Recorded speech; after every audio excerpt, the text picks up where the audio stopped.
Welcome back to the channel, guys. This is that one video, I think, every 8'6" twins YouTuber just doesn't want to think about, honestly. And of course that is our throwout bearing, unfortunately, took a gigantic shit. Well, not a horrible shit, but it's making some pretty bad noises, for sure.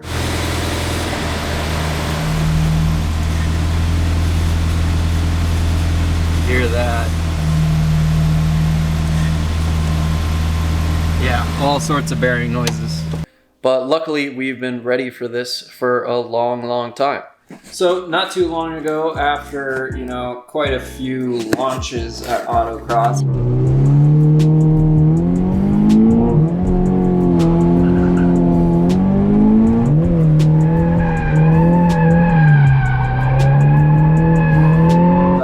good idea to go ahead and purchase a throwout bearing. So I did so from Verus Engineering, who are some of my favorite people to buy parts from, just flat out. All this kit is the updated throwout bearing from Toyota. This is the part number if you want the updated version, which you definitely want. The reason why I went with this kit is because it also comes with all the replacement springs, essentially these are. Not necessarily springs, but clips. So we went with this kit because of that. My clutch is not slipping at all. That doesn't seem to be the issue. It's just making a horrible noise, a bearing noise. When you hit the clutch in and out, it seems to change the noise, which is a good sign that it's probably your throwout bearing. On top of that, I do hear a bunch of essentially like ungreased parts, which I believe is pieces of the fork that used to have grease on it, but it's now dry and making even more horrible noises. We bought ourselves a transmission jack. We need to set that up as well as strip the interior of the car so that it is ready for Friday and Saturday when we are luckily enough getting some shop time with our friend Logan. Thank God for him once again helping me out. We're gonna be pulling the transmission, doing the throwout bearing. And on top of that, one piece of exciting news came up literally in the past hour. A buddy of mine who I bought my wheels off of actually came up with an Irp Short Shifter for a very good price. So I'm gonna have to jump on it, and since we're doing the throwout bearing, it just kind of makes sense to also do this. It'll be a very easy install. It's just gonna be a great feeling to be done with this, to have the new throwout bearing, the revised version. I'm only at 60K miles, so generally speaking, that is the lifespan of the old version, the old throwout bearing.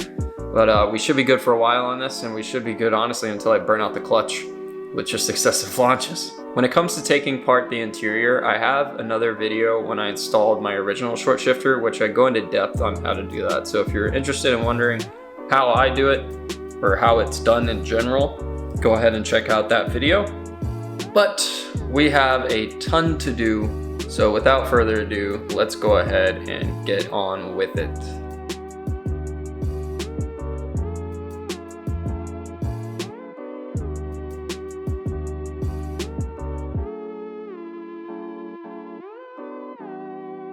You gotta let me use my trans jack.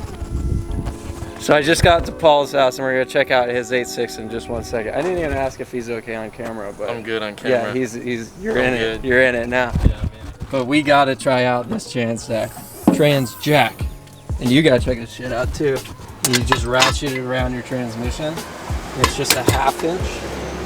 And you can literally use your oh, to freaking wind it up and wind it down? Yeah. Oh, that's cake. You can use a freaking impact.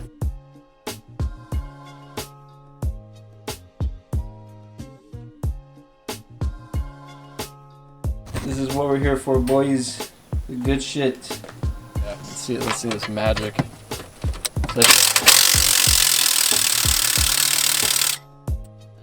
That's pretty fucking hot. It drops quick. What is going on, guys? It is the next day. We are very close to Logan's garage. We're throwing on a new GoPro headband rig, which I think is going to be pretty awesome for install videos. And we're going to get to it really quickly. I just wanted to forewarn you because it is right now 6:30 on a Friday. I'm sure neither of us, I mean, both of us really like working on cars, so never mind. But regardless, I want to make it as fast as possible. So as soon as I get there, I'm throwing on the GoPro. I'm going to add in a lot of annotations, most likely, if it turns out that I'm skipping over too many things. So we are going to get to it. I'm so stoked. We have so much shit packed in the car, and I cannot wait to get this install done. All right, boys, we're at the shop. We are getting ready. Thank you, Logan, again. The best man ever. Hopefully this is pointed somewhat logically. And let's get to it. We're gonna get the shifter out right now. What is going on, guys? Future me coming at you.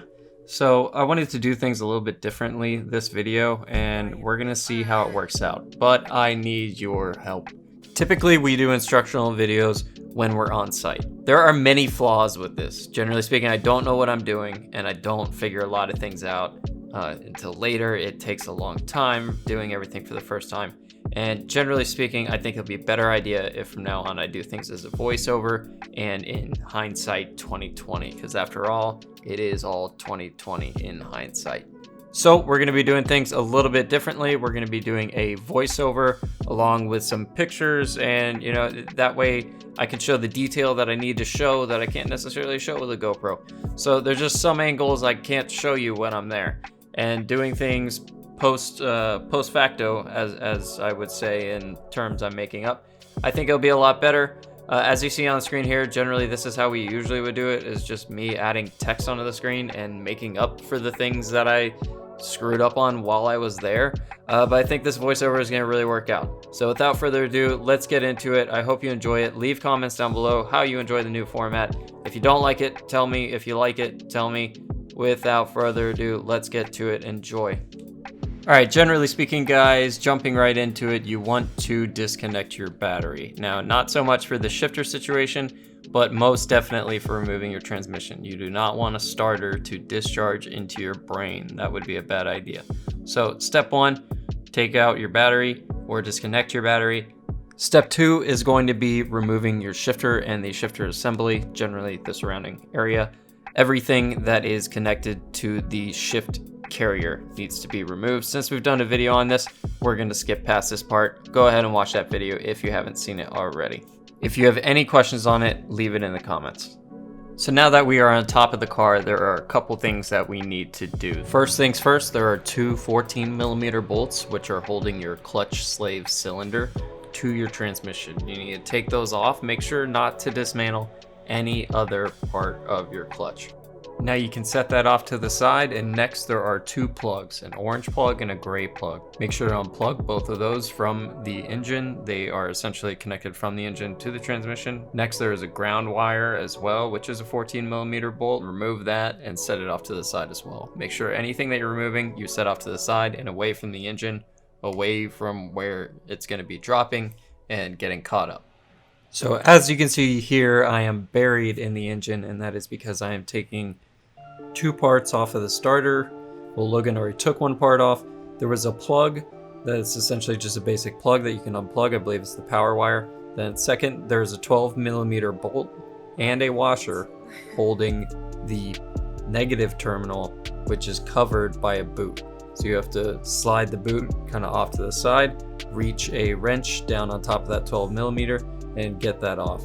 Right here, I'm actually performing the last step up top, which is removing the 14mm bolts, which are holding the top of the bell housing, one on the driver's side, one on the passenger side. They are much easier to access from the top, hence why we are doing them right here and now before we put the car up in the air and begin working on the bottom. So now that we've gotten the somewhat tricky part out of the way, or the part you must not get wrong, make sure you pay attention to those pictures. We are ready to get under the car, take off the engine skid tray, skid plate, take off the transmission skid plate as well. It's a series of 10 and 12mm bolts and pop clips as well.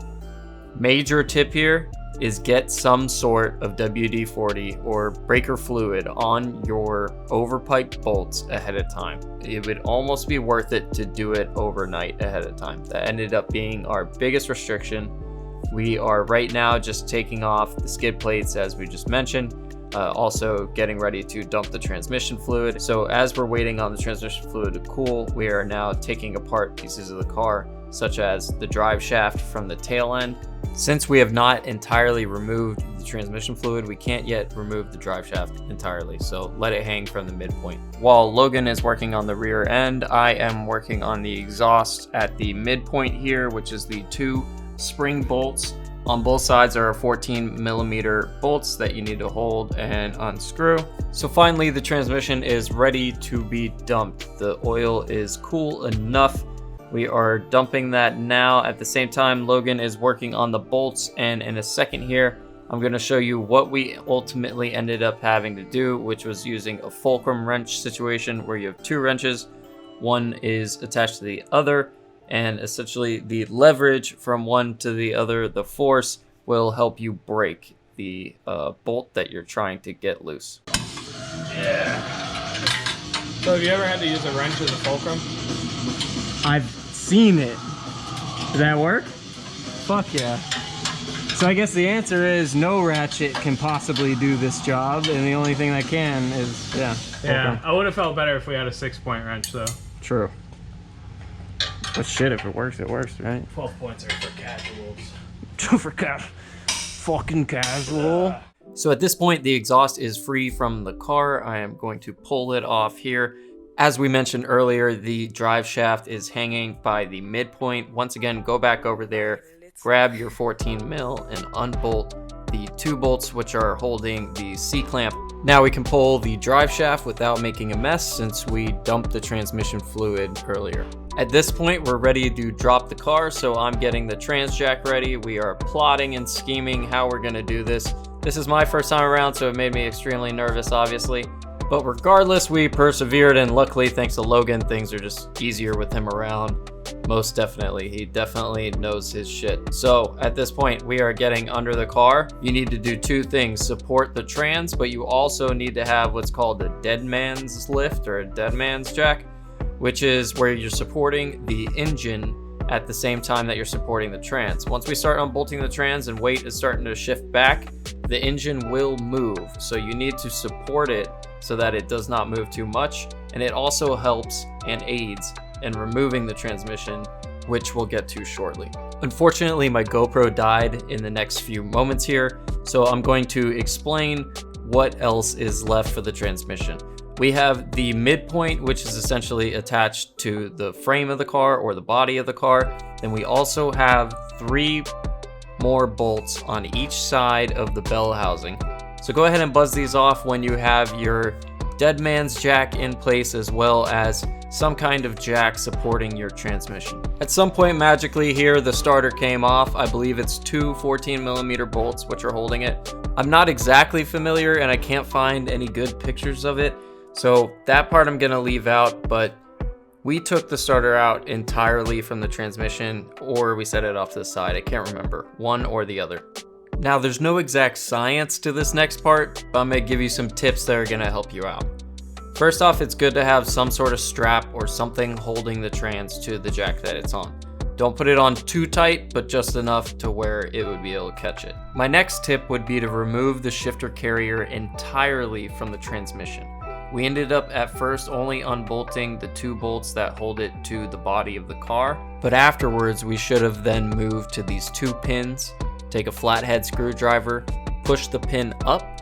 It will then allow you to pull the pins out, pull them just enough that it's loose, and then begin working the shifter carrier out of the slot.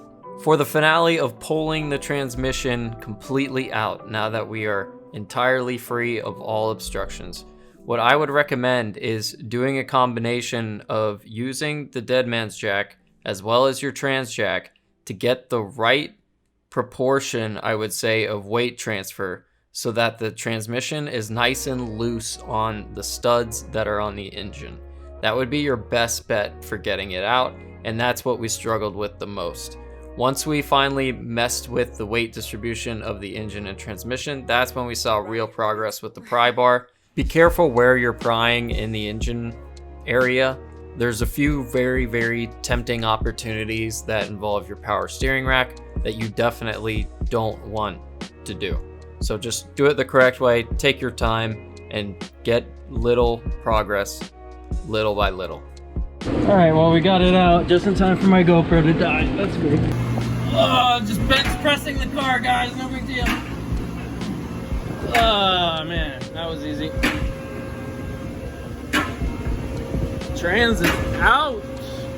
So as much as I would just love to show you guys how I personally take down a throwout bearing and then proceed to sand an input shaft. Insert Pornhub. Insert. There's already a video that Verus Engineering put together on how to do this, and I think the video is just like absolutely perfect. They go into every single detail. It's just a perfect video. So I'm gonna link that right now up in the corner. Go ahead and check out that video if you haven't, if you don't understand, or if you've never seen the process that you have to go through, or the proper process you should go through when you're switching out your throwout bearing.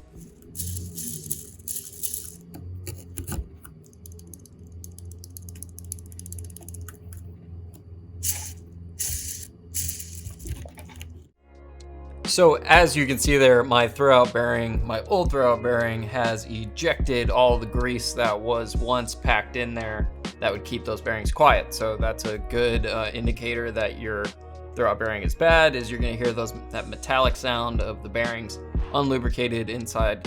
So like I said earlier as well, I could have minimized the damage by doing this sooner. I believe that this was probably way out of whack way sooner than I anticipated. If your fork is making the noises, it's squeaking when you depress your clutch, most likely your throwout bearing area is also not greased. You grease the same areas when you install the same parts. So the likelihood is very high that you should probably just go ahead and do the throwout bearing. Now that we're all set with the install of the throwout bearing, it is time to put the transmission back into the car. So what we're gonna do here is, in our case with the lift, lower the car down onto the transmission, raise the transmission as far as we can into the engine tunnel. For this next part, you're gonna wanna be very, very careful. We ended up not doing it as scientifically as I would have imagined doing it, having the trans jack, but being that our transmission is only 80 pounds, we ended up together lifting the transmission from the closest point where we could get it, and then putting it into place on the engine. However, you need to be very, very slow when you do this and not jam it in there. More likely than not, you're not going to be lined up and your transmission is not going to be ready to go directly into the engine. What you need to do next is have somebody on the outside move the crank so that the transmission can slide into the engine freely. I'm not sure if we even caught this on video. I'm pretty sure my GoPro died, and that's unfortunate, but that's essentially the gist of it. And once you have that down, then we can start bolting back up everything that we took off.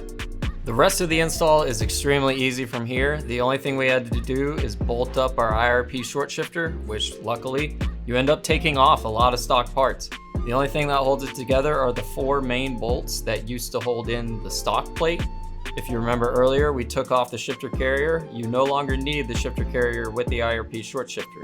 So it's a really easy situation. You just put your pin into the shifter linkage. After that, bolt it up, square it away, make sure everything is snug, and you are all set. In my case, this was on a previous car, so I did not have to set the set screws, although I could probably adjust them to a better point. For now, they're fine. It works great. I really, really love the shifter. That's gonna be it for the voiceover portion of this video. I really hope you enjoyed this kind of new format for me and the new format for the channel. I really don't want to do install videos that have no substance, that are just a vlog of, you know, me time-lapsing away. I want to make sure that there's substance and that if somebody were to look at this, they could learn from it, or they could use some sort of information from it, maybe in their install in their car. I hope that the time I put into including the details really pay off. It was really fun for me, and I really enjoyed putting in those details, and hopefully this video helps a lot of people out, because that is the main goal. So without further ado, let's finish this off with some good times and another great install with Logan. Thank you again, Logan. You're the freaking best. All right, guys, we're all set. We're about to see if all the changes we have made turned out all right. The Irp shifter is in. Everything's bolted back up. I don't know, as far as we see. We'll find out, right? I mean, only one way. Should I just crank it? Obviously.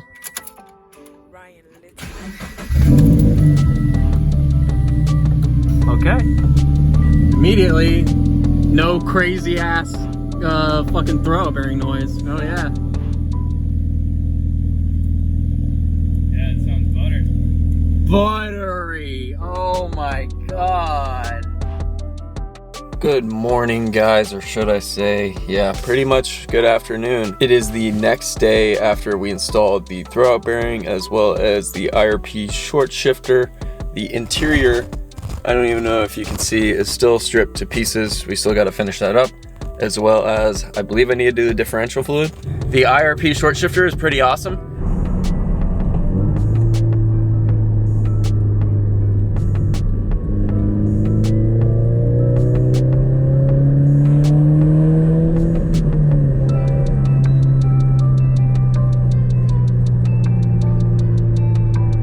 Yeah, it feels super good. Even 4th to 5th, which is like the worst one, that feels really good. That's way quicker than my other shifter. Downshifts are like really fast and aggressive.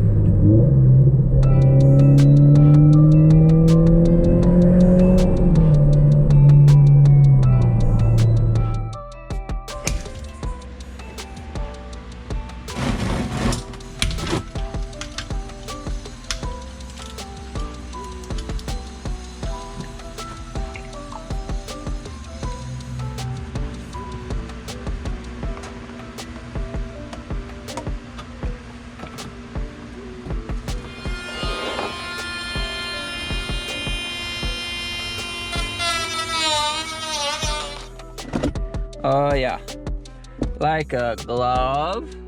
That's going to be it for the video, guys. I really hope you enjoyed. If you did, make sure to leave a like at the bottom. It helps our videos grow a little bit. I'm trying to get better at these install videos. They are very hard. Every time you think about it, you plan it out, and then you get to a quote unquote like job site, work site, all hell breaks loose, and plans just go out the window and you just try and figure shit out. Because at the end of the day, I don't have all the time in the world. The people I work with don't have all the time in the world. People that are helping me out don't have all the time in the world.